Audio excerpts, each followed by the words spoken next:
everyone. Welcome to a wonderful Transition Tuesday here with Parsons, a defense intelligence organization that I'm just super excited to be having them on the call today. My name is Carla Miller. I'm the Senior Program Manager for the Corporate Fellowship Program in Joint Base San Antonio and Fort Hood, Texas.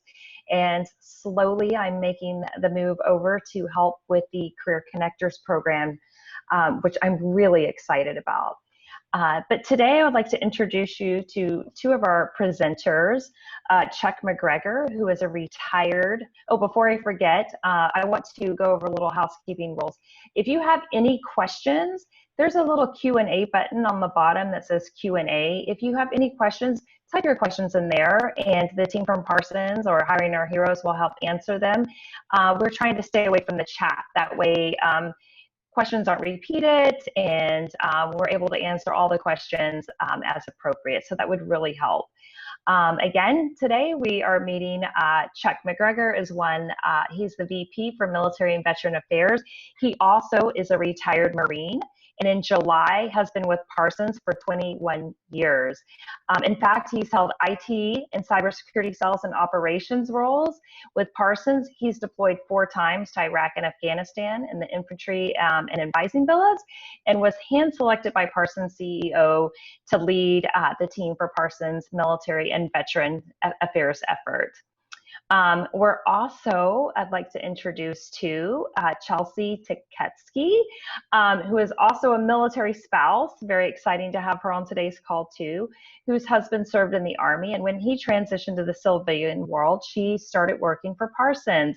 And Chelsea started her career as the university relations specialist and now leads the team for early talent program. She's passionate about attracting, retaining, and developing early talent through the intern programs and engagement with top tier universities. And we are just really excited to have you guys both on the call. And I will go ahead and mute my microphone and let you guys get started on your presentation. All right, great. Thank you very much for the introduction, Carla. I really appreciate it. On behalf of Parsons, just thanks for your time today. And as we get through this, again, please ask questions. And we're really looking forward to seeing you tomorrow on the webinar in the career fair. Very proud of the relationship that Parsons has with SVA and where that's going forward for all of us. Without further ado, let's go ahead and jump into this this presentation. Moving on to the next slide, we've got essentially the overview of what we're going to talk to today. So, what are we really looking at? We'll just give you an overview of Parsons. You know who we are, what we do, and some of the skill sets and certifications that we are finding are very important to us, and for you to be focusing on as you are going forward in your journey and where you're spending your time. And then we'll transition into some resume and interview preparation tips. That might be pretty colorful, but we're going to give you the straight skinny on some good, bad, and ugly, and just make that process easier for you. Maybe you have interviewed already and have some stories of your own, but what we're going to just do is identify for you some of the trends that we're seeing here in Parsons, and hope that you can leverage those as well in your journey and your pursuit, getting to that organization that you want to be part of. So moving on to who we are, right? So really, we're a leading technology firm. We're focused on the future of defense, intelligence, and critical infrastructure markets. I think that one of the things that really makes us unique is our focus on combining the different technologies and innovations out there within different domains that we're focused on across the 6 markets that we'll be going over here shortly. Those are really some of the key differentiators in how we invest in our people and the technologies that we bring to bear to solve the world's most complex problems. Moving on to the next slide here, we talk about our core values. At Parsons, we start all of our meetings with core value moments. Those could be meetings from a construction standpoint where everybody circles up right there, you know, at a field site and talk about trends from a safety standpoint. It could be in this day and age where justice and equality is so important, where we'll sit down and we'll have a diversity moment, where we'll talk about integrity. On our high technology type projects, it's not uncommon for us to start talking about just different ways to think to solve the problems from an innovation and from a quality standpoint. And then we're also very proud of our high ranking in Ethisphere as being one of the world's most ethical companies. So integrity is ingrained to everything we do and how we approach everything with our customers and our people internally, our suppliers, and the types of contracts that we get ourselves into. So I'd like to talk right now about the MilVet program, moving on to the next slide. And what is our MilVet program? Well, our mission, if you boil it down, is to bring in, support, retain, cultivate the careers, create camaraderie and community inside of our organization among our veterans. So my job is to advocate on behalf of veterans inside of Parsons. So it's not uncommon for me to reach out to our deployed reservists or guardsmen to make sure that they're doing good out on orders, and also making sure that their transitions are smooth coming back into the organization. Additionally, what we do in the MilVet program is look at the benefits that we have in Parsons and make sure that they're designed to support the veterans that we've got and all of their needs. And I think if you do just a little bit of research on Parsons and our veterans package off of parsons.com/military, you'll find some incredible benefits in our benefit summary that will and should raise an eyebrow with you as to what we're doing to differentiate ourselves, but most importantly, to support our veterans in our organization. So as I mentioned, we're focused on cultivating careers. We're focused on leading for veterans out as being advocates for us. We're focused on cherishing the sacrifices that our veterans have made, where they signed, and you have signed, that blank check to the government that you'll support and defend the Constitution against all enemies, foreign and domestic. And those are big words, and we are absolutely focused on honoring the veterans that we've got in our organization and beyond. There's times when we are able to sit down with veterans and in hiring fairs or you know, in these recruiting seminars, and we know that the veteran's not competitive for the role, but what we're focused on then is making a segue to helping that veteran develop a plan. So you know, making sure that they've got a path forward, some type of trajectory that gets them to where they want to be. So we always make sure that our recruiters and our frontline people know how to give advice to veterans to get them going in the right direction if they're not competitive for a role with Parsons. And that's what leaders do. It's not just about throwing money into different philanthropic endeavors. It's about really touching and making an effect to support veterans. For us, the numbers don't lie. We've got about a 1.5% turnover rate for our veterans and over 96% retention rate in our organization. Most of our competitors in the defense industrial base and in critical infrastructure spaces have numbers probably 10% to 20% lower than ours. So what does that mean? It means we're taking care of our veterans. And as you're looking around at different organizations, please make sure that you're looking at the types of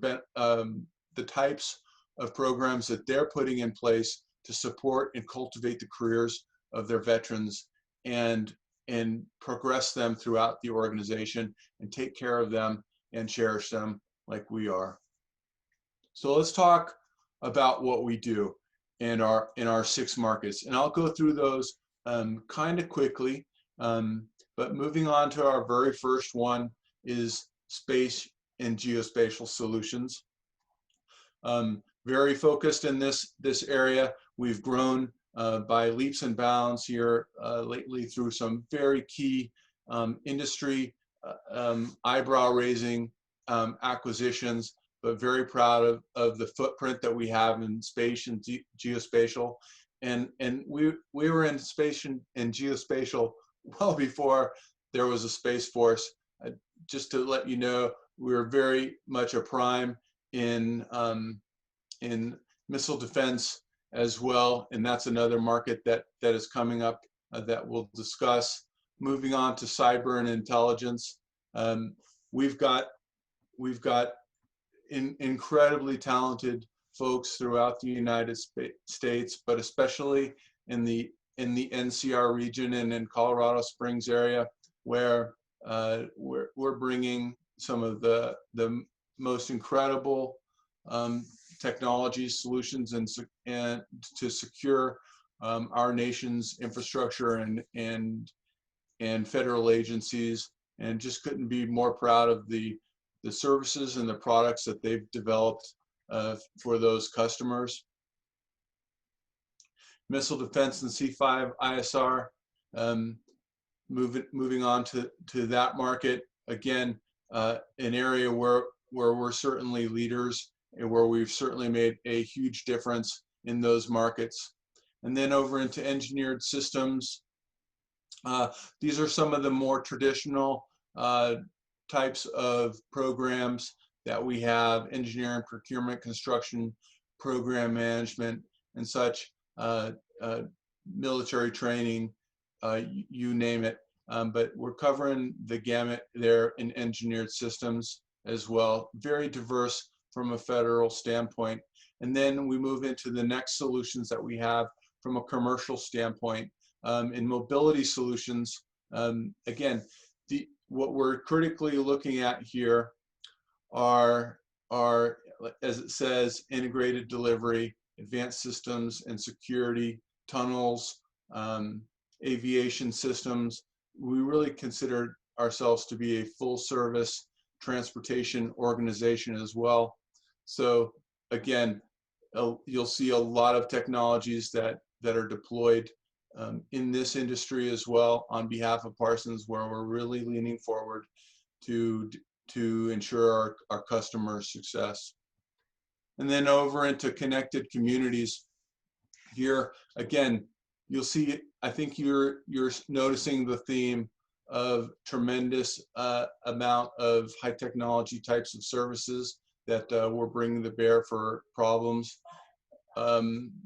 So as I've mentioned, mobility solutions and connected communities are 2 markets that are focused on commercial critical infrastructure types of services, and couldn't be more proud of just the presence that our 6 markets have in those areas where they're particularly focused. Overall, Parsons is about a $4.5 billion revenue type of sized organization, and I would say 75% of that is focused in the US on these markets.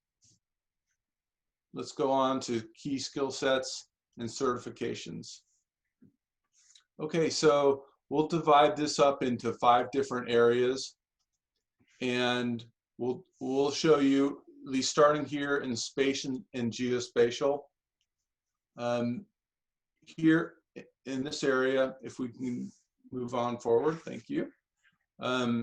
Here are the critical certifications that we think really differentiate candidates that are coming to our organization. So in cyber and intelligence, again, the key skills that we have are primarily focused on those areas where we're delivering the predominance of our services. So software engineering, embedded software engineering, Linux systems engineering.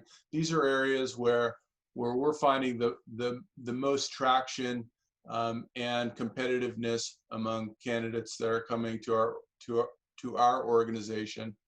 And obviously CISSP being the benchmark certification for these types of services. Now, or those types of skills, one thing I'll just bring up is that from a military standpoint, it's important that if you don't have those certifications, that you're able to show the relevant experience that essentially equates to those types of certifications. And you may have the background and hands-on experience doing things in the military or in your programs in college that could certainly equate to the qualifications for some of these certifications that I'm mentioning now and I'm about to mention. So make sure that you're leveraging that when you're putting your pitch together, when you're approaching the organizations that you're trying to get into. And when you're selling yourself, don't sell yourself short on on the relevant experience that you have, either hands-on or in your studies.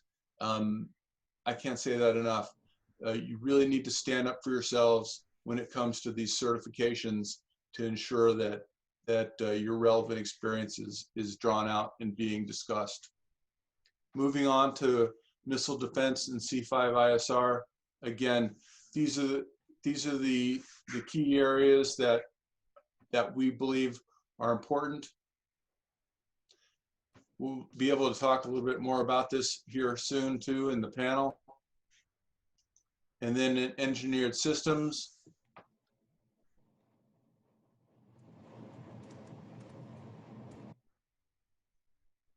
Let's go on to connected communities. Again, in engineered systems, connected communities, and mobility solutions, you'll start to see a lot more of those traditional engineering, procurement, construction management, program management types of organizations.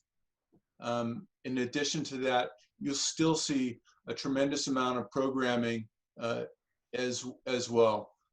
Those types of skill sets being brought are absolutely key.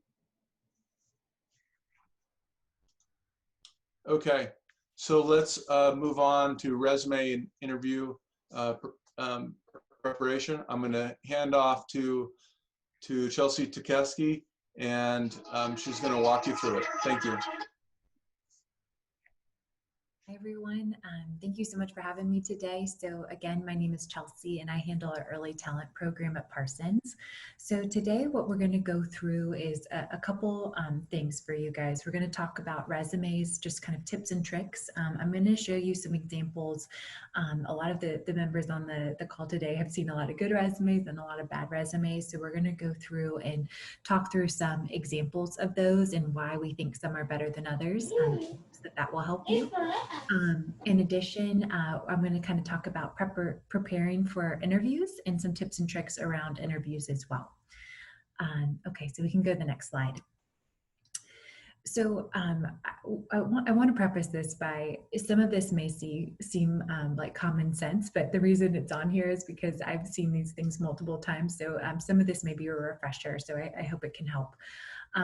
One of our big things that we see and always advise is that when anyone is doing a resume, whether you are fresh out of college or you have been in the workforce a long time, having another set of eyes look at it before you start submitting it to various companies is essential, and just making sure that your spelling and your grammar is correct.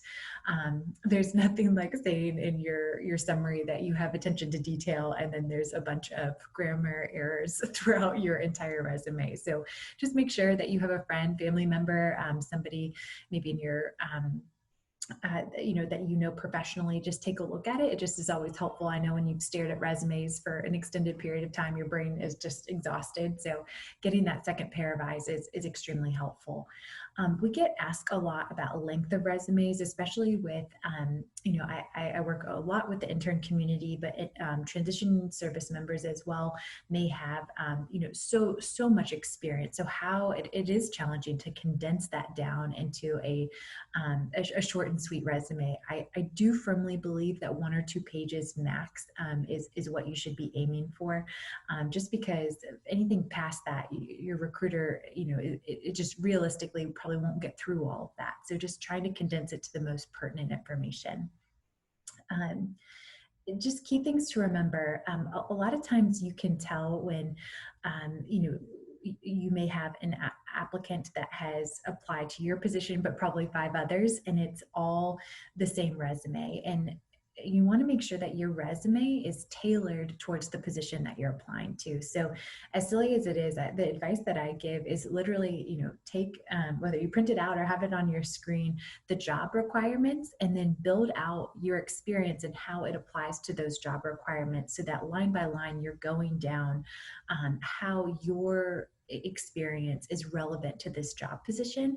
And even if there's some areas that you're like, oh, I know I've kind of had this, but it's hard to, you know, put that into words, you can always apply those kind of conversations to your interview as well, and say, you know, I know you were looking for X type of experience. I don't have that specifically, but I do have something similar that I would like to speak to you about.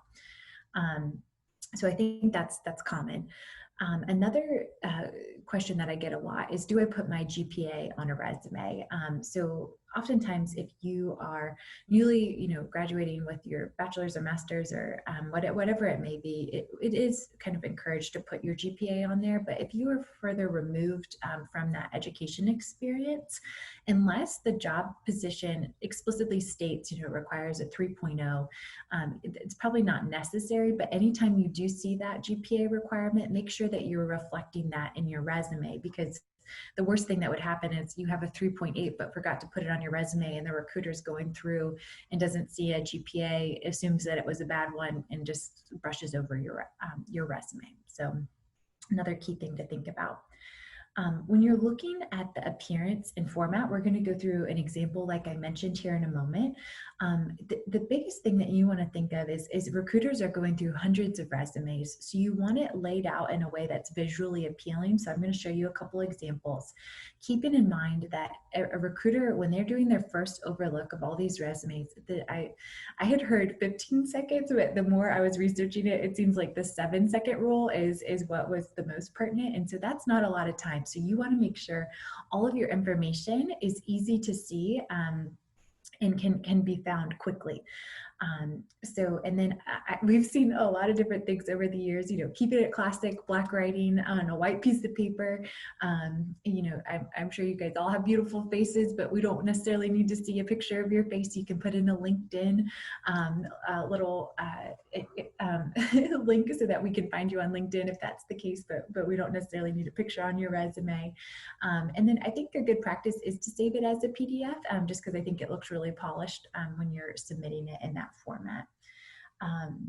Okay, so let's go ahead to the next slide, please. So I pulled this just as a sample resume and wanted to kind of talk through with you guys the different sections and why I like this. There's 2 that I have that I thought were just visually very appealing. So when you look at this, again, applying that 7-second rule, okay, I can see at the top, we have your header, what we call your identification at the end of the day. So we want to include your name, your phone number. This one doesn't have it. I do like to see an address. I think that can be helpful as well. And then an email address. And make sure, as you can see here, that your name is bolded, easy to read, because you want to make sure that your name is standing out. This next piece, there's probably different opinions on it. I personally love to see an objective or a summary statement stating that, you know, this is who I am, this is what I'm looking for, this is the time frame that I'm looking for, and then any other potential disqualifiers. Let's say you're in California, but you're applying to a job in Virginia. Mention maybe in that summary or objective statement that you're willing to relocate, so I don't think, well, Danny, why are you applying to Virginia? Do you even know that that's where the position was? So that disclaimer, just knowing that you are willing to relocate, and the recruiter doesn't even have to worry about doing that initial call. He already knows that you're good to go to relocate. And then perhaps if it's in the federal space that we've been talking about, mentioning any security clearance that you may hold, or U.S. citizenship, just so that that is stated and we know where to fit you in our applications. So really, I personally like that. That may be more of a personal preference, but I think it just helps when recruiters are going through to know exactly what you're looking for, when you're looking to start, et cetera. The next portion is definitely that education. I think listing your most recent education first is helpful. Again, you can include your GPA if that was something that was listed in the requirements that for the job you're applying to. And then also, if you have any, education portions that happened earlier in your academic career, you can include those as well if they're relevant, or perhaps they could be brought up during an interview, but you can summarize all of that there. And I do like to see the dates associated with those. So, I was in school from this date to this date.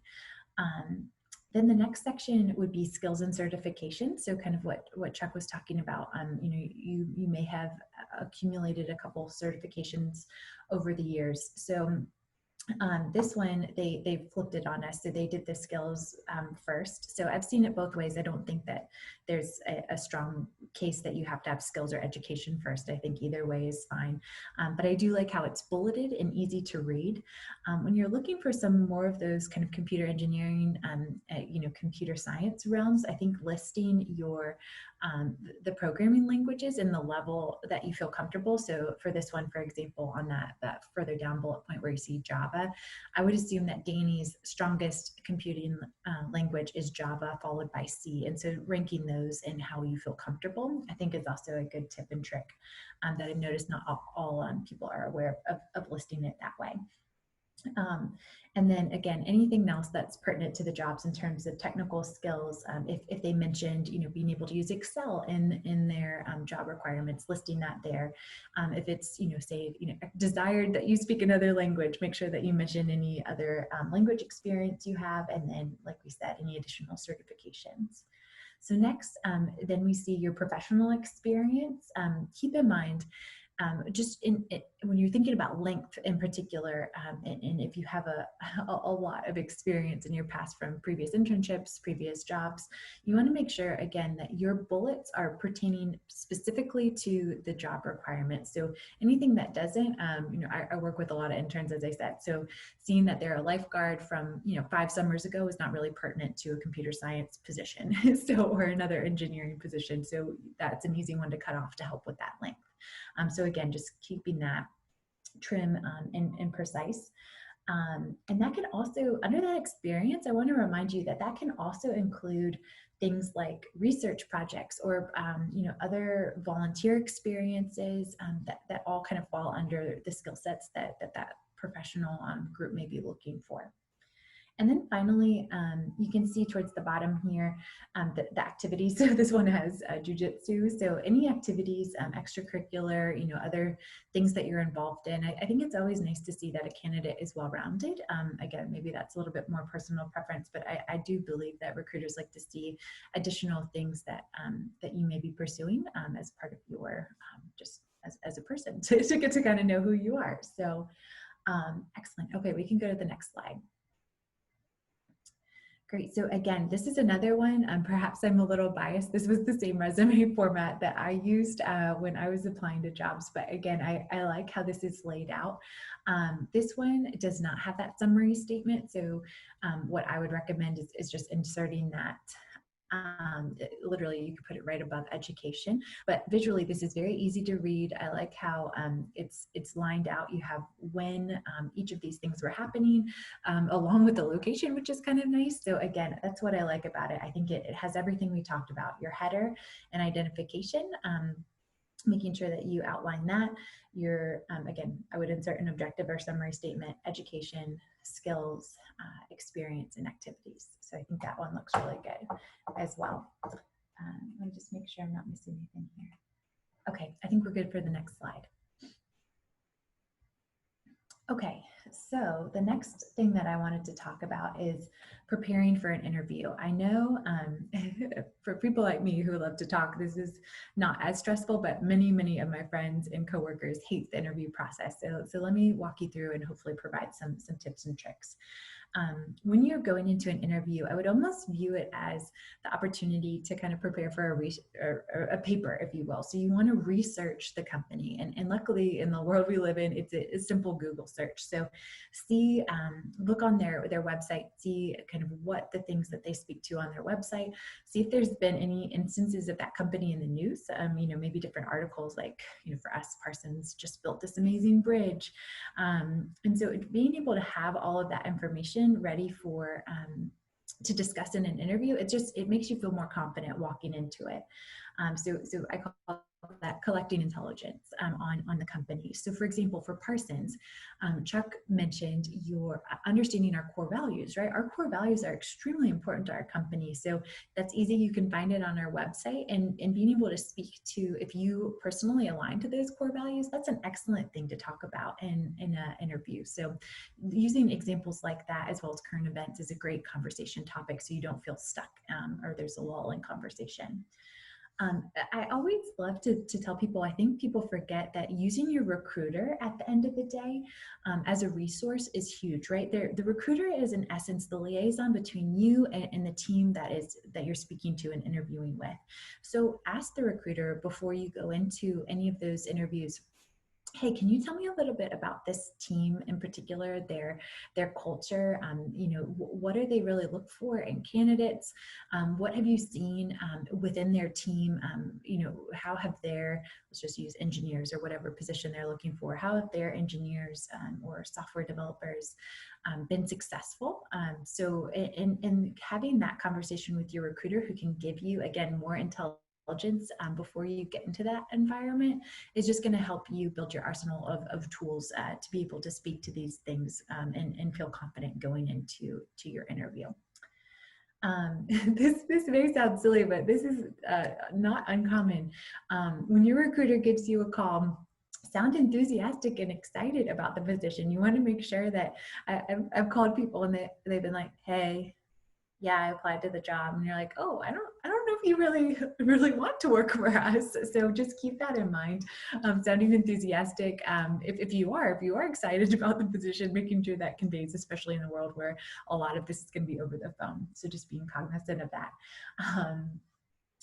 Let's see. In-person interviews, portraying, so in person, a lot of the world we're operating in is going to be virtual, WebEx, Zoom. Portraying confidence and showing professionalism. So making sure that you have a professional top and bottom, so in case you walk away from the screen, everything, no gym shorts and a nice shirt, maybe full on outfit ready to go for being professional. Being very cognizant of whatever is behind you. I've seen some crazy things, so making sure that whatever wall you have is clean cut and professional, and just making sure that your language, having I've noticed that a lot of times expletives can really turn off, which seems like common sense, but making sure that you're cognizant of that, just how you speak, the jargon that you use is appropriate, is also important. Best practices. Okay, updating your voicemail. This is probably if you don't hear anything else I say, making sure that you have a professional voicemail and that your voicemail box is not full. It's so sad when you've applied to a job and a recruiter tries to call you not once, but maybe twice, 3 times, and they can't get a hold of you because your voicemail box is full. So making sure that that's set up, especially when you're applying to jobs, and that you have a professional message. I've called people and it's been like one of those joke messages. They're like, hey, oh, just kidding, I'm not here. You're like, no, don't do that. So just a reminder for that. Another great one, I love this. Don't assume that your recruiter maybe understand military jargon, or alphabet soup, as I like to call it as well. So explaining, maybe an experience that you have shows that you have the ability to communicate effectively. So that's another great opportunity as well. always, always, always be prepared. You never want someone to say, you know, what questions can I answer for you? And you don't have any. Even if they've answered everything, and that's perfectly fine. You can say, you know, hey, I really appreciate it. You've answered all the questions that I have, but hopefully you will come into that interview environment with more than enough questions. So if it's cued to you, you're ready with something to ask. After the interview, making sure that you I think thank them, you know, in person or virtually. Also sending an email is a great best practice. Thanking, and again, expressing interest in that position is huge. Showing that enthusiasm and the appreciation for the opportunity always goes a long way. So, okay, I think I have one more slide left, and I'll talk quickly. I think I've talked a little bit more than I anticipated here. So lastly, I wanted to talk about common types of interview questions that we see. And so there's a couple different ones that we see managers use. So behavioral, hypothetical, and industry knowledge. So I gave you kind of an example of each. So behavioral is really getting at, you know, how you react in certain scenarios. So I wanted to kind of talk through an example of each of these. So a recruiter or a team member may ask, tell me about a time that created a novel solution to solve a work-related problem. So here, when I think it's helpful to understand the kind of behind the scenes aspect of why you're being asked questions, why are you being asked behavioral questions? And this is truly to see, oftentimes, okay, how do you interact on the fly? You know, if you're not fully prepared, how do you interact with team members? So that helps shed some light on who you are as a person to get this kind of behavioral aspect. And oftentimes, like we talked about before, your recruiter can kind of give you some insight onto culturally what that team is like. And when they're interviewing you, they're probably trying to see, does this person have a good cultural fit with our pre-existing team? The next is hypothetical, right? So giving you a situation that these ones always kind of shook me up a little bit, and taking a moment, you know, if somebody throws a hypothetical situation at you, taking a moment to breathe and say, okay, let me think about it. I remember early on, I was always trying to give an answer super quick, and I would kind of stumble over my words because it wasn't well thought out. There's nothing wrong with just saying like, okay, like, give me a second, let me think about that, and pausing. It may seem awkward, but if you have the opportunity to gather those thoughts to solve this hypothetical situation, that there's nothing wrong with that. So this is, I won't read this verbatim, but you can see this hypothetical situation where they kind of make up a scenario and say, okay, and then how would you handle it? So industry knowledge. So this is one that I would just make sure that before you go into it, this is another great thing you could ask the recruiter, like, hey, you know, is there anything particularly like that this team is looking for, you know, in industry knowledge wise, and look up some current events, be able to talk kind of like we said, you know, has Parsons been in the news talking about these certain technologies? And then when they ask you a question, being able to speak to that. So an example I put here for the cybersecurity professional may be something like, with a seemingly never-ending barrage of new viruses, malware, and attacks, it's evident that change is coming to the cybersecurity industry. What type of upgraded security efforts do you foresee being implemented in 2021? So again, just like, how knowledgeable are you about your field of expertise? So, okay, everyone, that's what I have today. I hope that was helpful. I will go ahead and turn it back over to Chuck. Great, thank you very much. I'm trying to get my video up here. Here we go. Okay, cool. So now is a good time for some questions, or we can wrap up and go right into our panel. We've got representatives from Parsons from each of those major markets. So from cyber and intelligence, we've got Austin Backus, missile defense, and C5 ISR. We've got Victoria Heck. Engineered solutions, we've got Holly Jones and Matt Rhodes. And then from our critical infrastructure or commercial groups, we've got Natalie Fisher and John Harris. So really appreciate everybody joining here. Is this a good time, Carla, to turn to the Q&A? Hi, Chuck. Yes, and there's several great questions that I think are sitting in the Q&A. If you want to go ahead and answer, or would you like me to read them to you? Yep, I cannot see them. I'm in the Q&A. Okay. It just says connected. Yep. So this one I thought was a great question, and you mentioned it as you were starting your presentation, but it states you noted a 95% retention rate for vets. What does Parsons do differently from other organizations that help you retain vets so well? Significant numbers, amazing. Yeah, right. So I think what we do is we are focused on the whole veteran experience at Parsons. So it's not all about just packing up the accolades and making a great website. Our very first focus and priority is on establishing community inside this family we call Parsons. So specifically what we've done is we created it. So you want to look for organizations like Parsons that are super focused on interactions between the veterans. For example, at Parsons we have Rally Point, and Rally Point is like our virtual water cooler area where we get together and talk about different things that are going on from a VA standpoint or different opportunities that might be out there. So creating community, and then from a cultivating the career standpoint, we have the Battle Buddy program, which can be career mentoring and trajectory mapping, as well as when we're bringing in a veteran or anyone new into the organization that's interested in transition assistance, we're there helping them as well. So those are two key areas.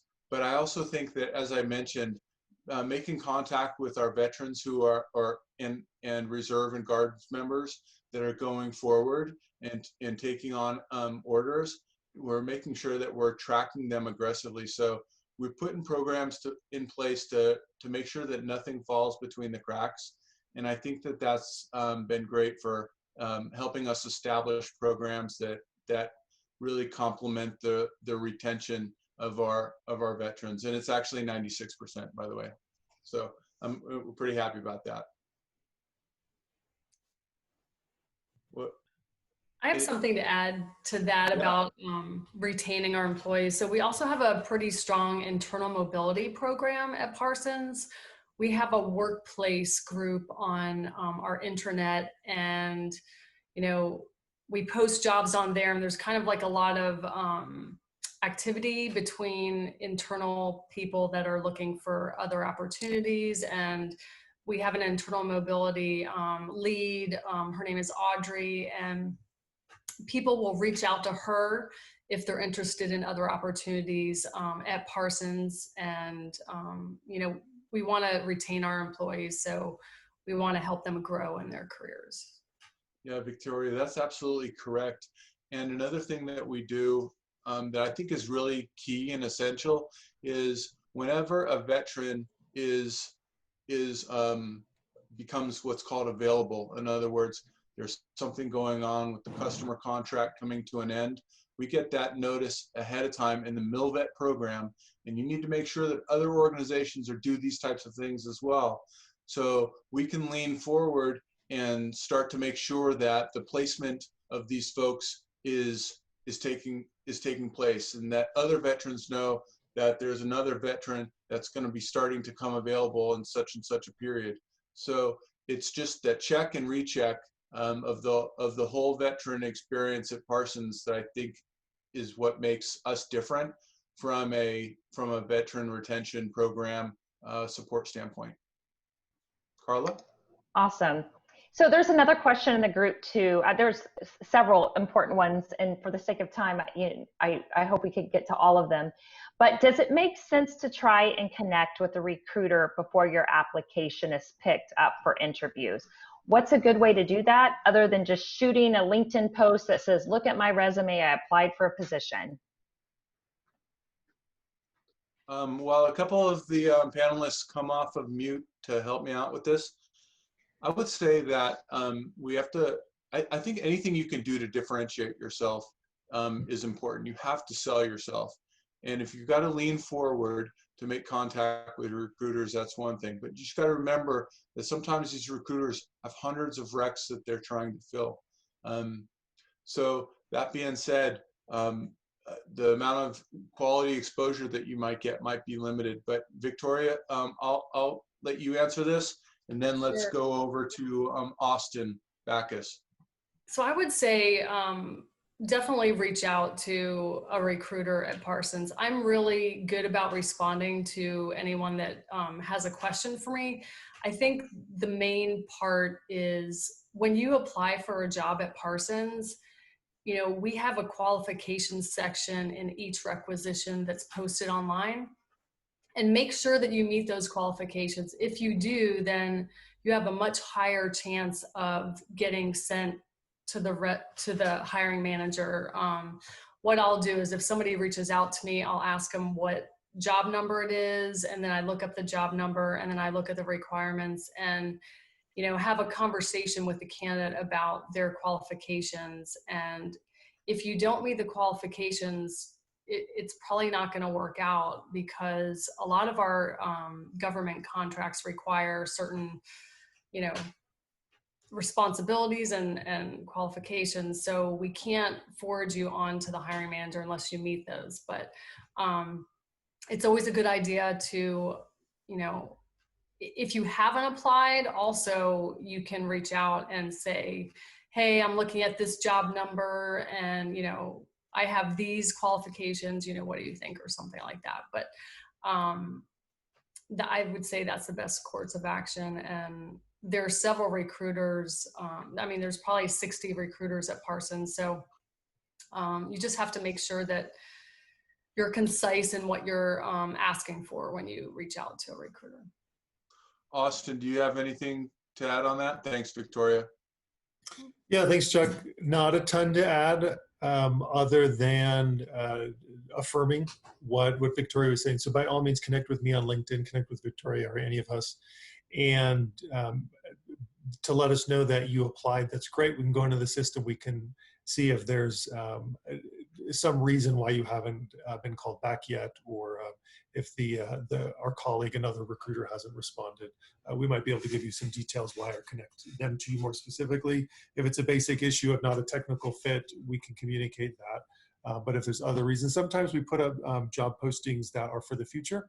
So it might be the case that the job isn't ready yet, and so they're not actually reviewing resumes. Anyway, we can give you some more details, and it's always nice to make contact. So not a ton more than what Victoria was saying. But Chuck, I wondered too if you wanted to speak to how our benefits for veterans, if they get called into service or to active duty, are a little bit better than industry average. Yeah, right. So just a quick thing on that from a differentiating standpoint for our guardsmen and reservists who get called up. You receive orders, whether you're going to the CENTCOM AOR or you're going to be working in the National Capital Region. We cover you for an unlimited period of time, and we do pay and benefit differential. So we make sure that you're whole from a compensation and benefit standpoint for the duration of your orders in a 5-year period. Additionally, what we do is we give you what's called transition time off. And transition time off is just basically that time when you come back off of orders, depending on the length of your orders, is the free benefit, use it or lose it, incentive for you to just take some time off, not burn your own paid time off, and just get your personal affairs straight, you know, just regroup, just get ready and readjusted and recalibrated. That's it, transition time off. Those are two big ones. We have supplemental insurance for TRICARE. We have 4 weeks coverage versus just 2 weeks government mandate for if you've got annual training and such. And then a lot of those other things that I mentioned earlier that just those touch points that our program has. Those are really key for benefits for our folks. So we're very proud of those. Thanks, Austin, for bringing that up. Carla, do you want to go to the next question? What an awesome opportunity, and I can see why you guys are sitting at 97% rate. So the next question is pretty much 2 in 1. One, is there a veterans or spouse portal when you apply at Parsons? And then the second part of that question is, do you have technical degrees? If you don't have a technical degree, but you are very much wanting to do something in programming or cybersecurity, and interested in the field, what does Parsons do to help further education for applicants who have an interest in that non-technical positions? So I'll answer that. Question one, no, we do not have a veteran or spouse portal yet. On parsons.com/military, shameless plug, we will. One of our big growth areas for our program is to cover spouse support going into the future, and we're making some public commitments on what that means in Parsons going into next year. However, as part of the process of applying, we do collect information on what your veteran status is, whether it's veteran, protected veteran, and we track that. So, like, what isn't measured isn't managed, right? So we want to know what our conversion rate is of veteran applicants to jobs. Like, how many of them are getting all the way through the pipeline? What are the trends in the pipeline that might be prohibiting veterans from getting into the opportunity? So we're really leaning into that from a metric standpoint, and hope to improve it. And spouse programs is a huge initiative for us going into next year. This year we were a military-friendly employer, and pretty proud of that silver status. But next year we want to be a spouse and military-friendly employer, and that's where we're trying to set the watermark for ourselves. Thanks, Carla. Thank you. Thank you. One last question too is, there was a question regarding resumes when you submit them. Some people have been told conflicting information, turn it in Word versus PDF because the applicant tracking system. What are your thoughts when submitting a resume using the applicant tracking system, PDF versus Word? I'll hand that off to, go ahead, Victoria. So for our government contracts, they always request the PDF, but it wouldn't hurt to upload both of them just in case, one isn't downloaded properly or something like that. But maybe Austin, you want to respond to that as well? Yeah, so I think PDF is fine. It does tend to look polished, and there seem to be fewer formatting and grammatical errors when a resume is submitted by PDF. Our applicant tracking system isn't going to remove somebody because of a lack of a keyword or lack of a security clearance. That has to be done manually by the recruiter. So for us to do that, we have to take a look at your profile. So don't be afraid, at least with Parsons, that somehow you're going to be overlooked because you're submitting PDF rather than a Word. That is not the situation. And I wanted to speak to the other question about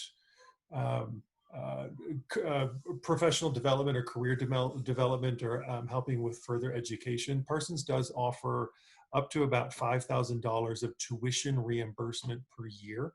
You want to apply for it, and the manager has to sign off on it, but Parsons is very big on professional development, whether it's going back to get a technical degree or continuing with a master's degree. Even we have a number of folks pursuing PhDs in a variety of our offices. So there has to be some minimum qualifications. So for example, if you apply for a software engineering job, maybe you don't have a computer science degree, but of course you're going to be able to need to program. But assuming those basic things are met, we can bring you on. We are more than happy as a company to provide some of that continuing education, or what you feel would make you a better, even better fit for the company. If I can also just jump on that real quick. I just realized I didn't fully answer that question earlier. To that individual that asked that question, please hook up with me on LinkedIn or write me an email to chuck.mcgregor@parsons.com. We've got some resources like I mentioned earlier put together to help people that don't have technical degrees get on to a technical trajectory, because we get this question a lot. So link up with me by email or LinkedIn, and let me share that with you, and let's go through it together and put a strategy together. Thanks. Carla? Thank you. And we are just closing up on time, but I think one of the key words too that you just ended with, Chuck, was reach out on LinkedIn. So if you guys have anybody, that the attendees have questions, great opportunity to reach out to the team at Parsons, ask those questions, build your network, because at the end of the day, that's what helps you get into your next career field. And I thank you so much for spending this 1 hour with us on Transition Tuesday and learning more about Parsons and their company and organization. Hope you all have a wonderful day, and thank you so much. Thank you. Thank you. Thank you.